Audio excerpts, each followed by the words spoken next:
So if you're wondering how to run a comparable market analysis, whether it's in the residential side or the commercial world, you're gonna love this video. So again, in this video, we're gonna be talking about exactly how to essentially come up with a valuation of any property you're working on. What's up, everybody? My name is Henry Einstein. If you don't know who I am, I've been a part of over $400 million worth of real estate transactions, and I'm only 28 years old. So again, in this video, we're gonna be talking about everything that has to do with valuating a property, going through a comparable market analysis, a CMA. There's a few key things that I wanna focus on in this video. So first and foremost, what software can you use that will essentially help you the most in running this comparable market analysis? So, because there's so much software out there, right? So first and foremost, I'd like to talk about, if you're in the residential world, just use either two things. You can either use your MLS, your local multiple listing service, or you can use Zillow. I'm not gonna dive in on Zillow because I literally can explain this in literally 10 seconds. So I'm gonna walk through a few things. So on the residential side, you can either use Zillow or you can use your multiple listing service. On the commercial side, I recommend you use either CoStar, which is similar to the MLS for the commercial world, or Reonomy, another great software you can use. Now you know kind of where you're going to put your head at depending on the property you have. Let's talk about the residential for a second. When you go through the process of doing a CMA, I want you to know that you need to know how to do this so well, because essentially the whole purpose of understanding how to do a CMA is so that you can teach it to your client, so that when you're talking pricing to your client about what to possibly list it for, or a contract that just came in and you're negotiating it as to why they should take it, you need to show them how to value their property. You need to know this process so well that you can teach it to your client, okay? Because again, that's the whole purpose here. You're educating the client onto how you came up with this number so they can come up with the same number. That's the whole purpose. It needs to be so duplicatable. You have to have such a good understanding that the seller goes, oh, I can understand why this is this number. Okay, this makes sense, right? Because what most people do is that they value it based off of emotion instead of valuing it based off of logic. You're trying to educate them through the logic side and use their emotion to walk them through it, right? Like you're gonna take, because listen, it's an emotional journey. They're gonna try to take out the emotion of the process a little bit and it kind of walk them logically through this process of exactly what we're gonna explain here, so that at the end they feel good about the decision, right? So that their emotions are good. They feel good about the decision. There's also a lot of us who kind of get these situations where they're exterior only. You never get that phone call where you're talking to a prospect like, oh, what do you think it's worth? And you're like talking on, like it's a cold call, and you're like, what do you mean? That initial reaction, you're like, what do you mean? What do I think it's worth? Like, I mean, I haven't walked through your house, right? Where the property, the commercial property, like, oh yeah, what do you think it's worth? Or send me an offer, right? Have you ever heard that from somebody? Send me an offer. I don't even know what your property's worth. I gotta run some numbers, right? What I want you to think about quickly is that what you're going to try to do is you're going to run a comparable market analysis through the following. Number one, you're going to find similar like properties locally to the property. What you're going to try to do is you're going to try to be as close to this property as you want. Like, let's just say subject property is right here, 123 Main Street, okay? It could be a house, it could be a commercial property. It does not matter. When we're talking distance to the property, you ideally, when it comes to an appraisal, because again, I used to do BPOs, which is a broker price opinion for banks, both for residential and commercial properties years ago when I first got in this business. So I'm very familiar with what they look at. What this means, like, this is what the bank looks at to basically do an appraisal. So what you want to do, first and foremost, is that you want to try to be under a half a mile away. Ideally, if you have to go to a mile or more, understood, but you want to try to focus on under a half a mile. That's number one. Now, number two, you want to make sure you have the closest in square footage. So you want to find a property that's local, like we just said, distance to the property. Then you want to find one that's about the same in square footage. So if X property is 3,000 square feet, you don't want to try to compare it to properties that are 1,000 square feet or 5,000 square feet. You typically want to be within about a 5%, maybe 10% margin of error, which means that if it's 3,000, 10% in either direction would be 300. So either 3,300 or 2,700, but you don't want to be too far off of the square footage. If you're getting massive value out of this video and you want to work with me personally, make sure you check out the first link in the description down below and schedule your free consultation with myself and my team. Now again, ideally, if you're going to be within 5%, 150 square feet, that would be even better. So within 5 or 10% when it comes to square footage is the best. The next point here when it comes to like kind is you want to make sure that you're literally matching it up with the like type. So if you have a single family home that's a ranch, okay, 1 story property, you're not going to want to try to compare it to a 2-story. Pretty obvious, right? You want to do 1 story to 1 story. Even if they're both 3,000 square feet and they're both, within a half a mile from each other. Again, you want to do like type to like type, a 2-family to a 2-family. I'll give you a great example. I'm talking to somebody who has a 10,000 square foot single pad property, which means that it's not split up. It's just one property that's now vacant, okay? One tenant was there and now it's vacant. And then they try to compare it to a 10,000 square foot strip center with like 6 stores. And I'm like, that's not going to work, right? So I mean, like, it's just not the comparable type of property, whether it was occupied or not. It's 2 different types of properties because one, like they're slightly different. It's a single tenant property versus a multi-tenant property. So what I'll try to do is that I'll, again, on my trainings, people will show me a property and say like, hey, can we run numbers on this deal? Similar to a property that I use mine as an example. I'm buying a 3-family property in a shore town. Okay, it's about a few blocks off the water. You can't compare this property that's 3 blocks off the water to a property that's 2 miles inland, even though it's in the same town. It could be a large town, but just, it's,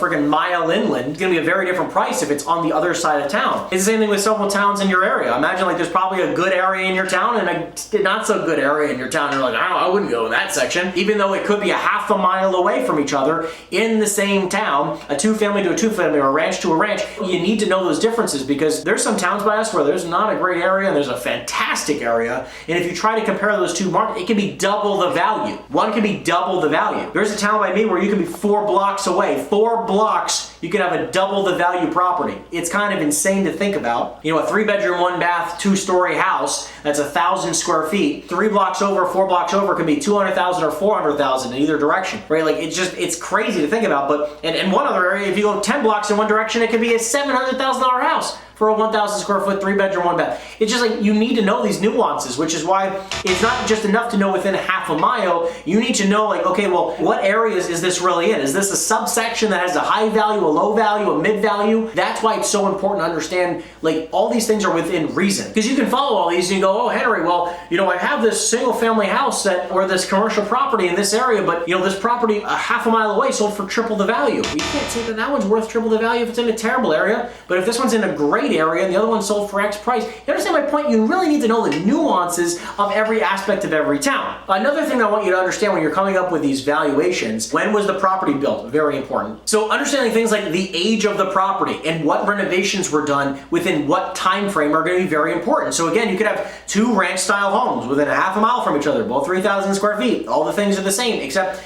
this property was built brand new a year ago, and this one was built 100 years ago, but they're both, again, like you could have everything else the same, then the brand new construction one is probably gonna be worth more money. You understand, right? And you're gonna have to run through the values because if this one hasn't been touched, like the condition is obviously gonna play a major role.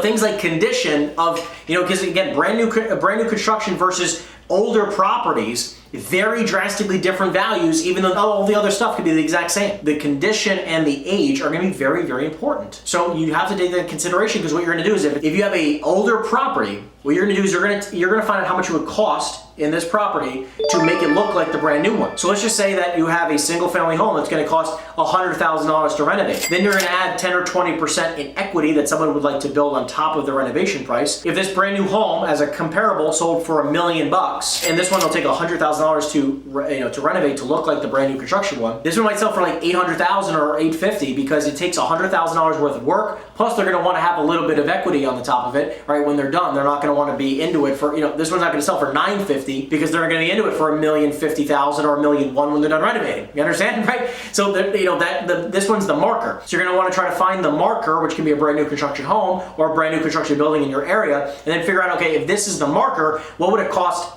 in renovations on the older one to get to this level? And you can take off like 5 or 10%, 20% at most for equity that they want to build afterwards. Then you take off you take the renovations plus the equity they want to take off, and you're going to come up with a value. Pretty simple process here. Another key piece of this is that I want you to understand you need to learn to talk in ranges of price. Talk in ranges instead of a specific value. You're not gonna say, well, your home's gonna be worth $800,000. This example, right? A brand new construction has $1 million. This one you're gonna say, well, this one's gonna sell for $800,000. No, you're gonna say, well, a buyer's gonna probably pay somewhere in the vicinity of $750 to $850 for this property. And they're gonna say, well, I want $900,000. Okay, I understand that. Well, hypothetically, if you got an offer for $850, is that something you would possibly consider? Maybe. I mean, like, well, we'll see what we get, but I want to start at $899. Okay. Well, and then you're gonna walk them through this process. Well, it's like, how much money do you think, Mr. Seller, Mrs. Seller, do you think it would cost for your home to look exactly like this home? Well, it probably cost around $100,000 to $200,000. Okay, great. Well, let's just say we go right in the middle, $150,000. Do you think they would pay $900,000 for your property, even though it would cost them $150,000 to look like this one? Well, probably not. Okay, well, would you possibly consider listing the property at $849,900 to see if we can get some good pricing coming in for you, right? This way, we can drive the buyers to come in and you talk to them like an agent, right? You overcome some of these objections. This is why you have to educate them. Because if you can educate the process, like Mr. and Mrs. Seller, let's just walk through the process of you being the buyer. If you see this property listed at $900 and you see another like property listed at $850, like this property that just sold, and you show them a couple comps that maybe you sold at a lower price, like $850, $875, $860, $840, whatever. You show them these properties and like, see, this is what the buyer pool is going to look like, who's going to probably want your home. Someone's going to come in, do the renovations. You see my point? Same thing on the commercial side. You show them, again, this is brand new construction. This one sold for $1 million. On your property, how much money do you think it's going to cost us to make it look like this property? Or how much, increased when it comes to the rent rates? How much do you think, like work-wise, do you think you have to do to these spaces to make it look like this property? Well, I have to spend probably $10,000 or $20,000 per unit. There's 5 units. I need to spend $50,000 to $100,000 to renovate it. Plus, I have leases that are locked in. So based on what you're saying right now, you're saying it's probably going to take a few years plus $50,000 to $100,000 worth of renovations. Don't you think a buyer is going to want to be compensated for waiting or taking the risk and waiting? Yeah, probably. You understand? You're going to walk them through the process. Like, let's think like the buyer for a second. And if you have, look at the options that are on the market right now. You have A, B, and C options, show them other comparable properties that are listed for sale. They could buy any one of these 3 properties, and guess what? This one's been sitting on the market for 180 days. This one's been on the market brand new, and it's only listed for $799, and it's already under contract. You see how you can walk them through processes like this? This is why it's so important to understand this process and how you can explain to them how to price their own properties, okay? And also what to take. Now, this is why you're talking ranges, though. You don't want to just say 800,000, because then, again, like you want to say ranges, because then you could say, you could be right in a lot of ways. Well, somewhere between 800 and 900,000, right? And don't get me wrong. If you're dealing with a property for $300,000, you're probably going to want to say something like 300 to 3.25. Do smaller ranges for smaller price point properties. You can do 25 to 50,000 maybe in those ranges. Like your home value is probably somewhere between 275 and 300, 250 to 300,000. Obviously, it's going to depend on the buyer. I would recommend probably pricing somewhere in the middle to the low end of the market because, again, prices with interest rates still going up, people are not going to pay a premium right now. We understand how I'm explaining this and phrasing it. These are the comparables that are on the market right now. This is our competition. Like this is what we have to keep in mind when we're trying to sell your property. So now, last thing I want to talk about is what does the client want? Most importantly, how much does the client want? Because if hypothetically in this scenario, you got 2 like-kind properties, they have a 3,000 square foot ranch house, they're looking at, they see the brand new construction home, and they go, I want $1 million for my property. Well, can I ask you a quick question? Can we just look at your home versus this home that you sold for $1 million? Yeah, of course. Let's talk about what your property would need as an example. I understand you want $1 million, but let's just talk about what your property needs in order to look like this $1 million property. Well, it needs this, and this. Okay, I understand. Okay, so how much do you think it would cost for us to, or for a buyer per se, to put that in this home to make it look like this property? Probably $100,000, $150,000. Okay, I understand. So do you think a buyer is going to pay for your home the same price as a brand new construction home, knowing that they have to spend $100,000 to $150,000? Well, probably not. Okay. Well, okay. And by the way, like understand something. There are people who are just like, no, I think that they should pay. My house is better. My house is a bigger lot. And obviously you're going to want to make sure you pay attention to all those things. Well, this property actually is a very similar lot. Actually, the lot's actually larger. Like you can walk through all these things if you know the data, right? That's why it's a logical conversation. The way you're going to try to get them to understand is like, listen, can I just ask you a question? I mean, we have 2 different, even though your properties are fairly similar, the house that just sold was across the street, right? And you want to get the same price as your neighbor, right? I understand that. Can I ask you, why are you actually looking to sell your home? Well, I just want the best price possible. I understand you want the best price possible. Let's just say that the best price that comes in is $900,000 after dozens of people have seen it. Would you can we agree that that would be the best price possible? Because let's examine the best price possible for a second. Isn't the best price possible the highest number of buyers willing to pay? Yes. Okay, well, if the highest number of buyers willing to pay is $850 as an example, after we've shown it a bunch of times, wouldn't you agree that regardless of what the number is, $850, $900, $1 million, wouldn't you just agree that whatever number, the highest number that we get from a buyer is technically the highest number that a buyer will pay? That's the highest number possible? Yes. Okay, great. I mean, you're walking through logically, right? That's the point here. And if someone says, well, I want $700,000 for my house, we're like, okay, great. Let's list it for $699, right? You're probably going to get, I would say to them, let's just say the same scenario. Let's just say the house is actually worth somewhere between $750 and $850, based on all the comparables and all the other things that we walk through here, right? And by the way, I like showing them on Zillow, and literally you can just pull up same property, same bedroom, bathroom counts, all that kind of stuff. Pull it up on Zillow, do a little, you can do a little radius search on your phone right in front of them. I like to just explain it to them when I'm dealing with a residential client, or I just bring up my laptop and I can show them on the MLS, right? Or I do it on my phone, right? Very, very simple. Now, on the same thing in the commercial world. If I'm sitting with a seller, I'll show them on my laptop or on my phone of exactly how they can pull the data for themselves, and we walk through it step by step, like literally watch it. They'll watch me do it with my finger, and I'll plug in all the things, and they actually will be it's a very interactive process. And we say like, okay, well, how many bedrooms is your house, or how big is your property, right? And we'll walk through the square footages, and we'll come up with a bunch of comps. Like, okay, well, this is what the comps say. Based on what we just agreed upon, this is what the comps are, and I'll just show them the comps. It's like, is this about where you felt like you'd be? Yeah, I guess so, because the comps don't lie. Data doesn't lie, right? But let's just say they say, well, I want to get rid of it. I want to sell it for like, if I can just get 700,000, I'll be super happy. I'll say, listen, based on the fact that we just pulled some numbers, the valuation is probably going to be a little north of your number, but why don't we list it at 699 or 729.9, somewhere in that vicinity? This way we can get exactly what you're looking for and maybe a couple dollars more. Just because, like, listen, I'm not going to advise them to list it at freaking $850 if they only want $700,000 for the property. I'm going to list it at a very competitive number to make sure we drive the price as high as possible, because we both know that a home and or a commercial property, any property, if you list it for sale as an example, it will sell for whatever the market is willing to bear, right? Wherever the market's willing to pay, a house or a commercial property is willing, whatever a real estate piece of property is going to sell for, because that's what the market's willing to pay for. Understand this. If hypothetically, and I've had this before, that someone says to me, I want to get like 600 grand, I just want to get the heck out of my property, I want to sell it for 600,000 even though it could be worth $1 million.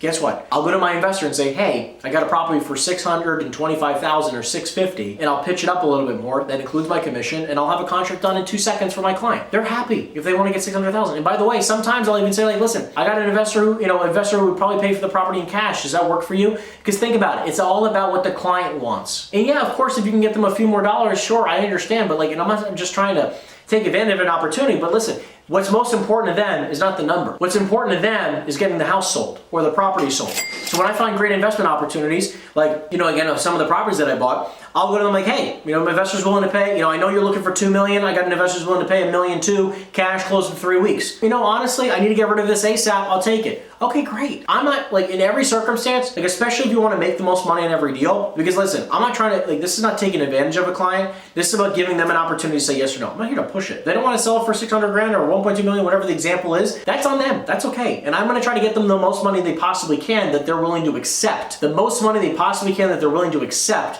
is very, very different than just saying like, hey, let's put it on the market, right? Because not all the time, I don't put every property on the market. I don't really care to put properties on the market anymore because I'll just double in the deal off market. It doesn't matter. What's an opportunity for you right now is that as an investor and as a real estate agent, it is important to understand that like it depends on what the client wants. If the client just wants the property sold yesterday, you don't need to put the property on the market right away if you have an investor, or if you are an investor as well, you can buy the property and flip the property yourself or buy it as a rental. It's about what the client wants. If the client wants a crazy astronomical price, then you're gonna ideally try to show them what the comps look like and get them to price it at market value so that you can put it on the market and get a commission. That's what it's all about, guys. And by the way, if you're a seller listening to this, my intention here is to make sure that you're getting the best price possible. So if you say, hey, I want $1 gajillion for my property or whatever the number is, I'm going to show you what the market looks like. And then guess what? At the end of the day, based on the valuations of your property, we're going to have a couple options. We can either get an investor to pay you X price. We can put it on, we can put it on the market for a little X plus a couple bucks. Or at the end of the day, if you don't want to list the property for sale, and if I have somebody who might pay your price one day, okay, great. I mean, listen, as someone who owns a lot of property too, there's not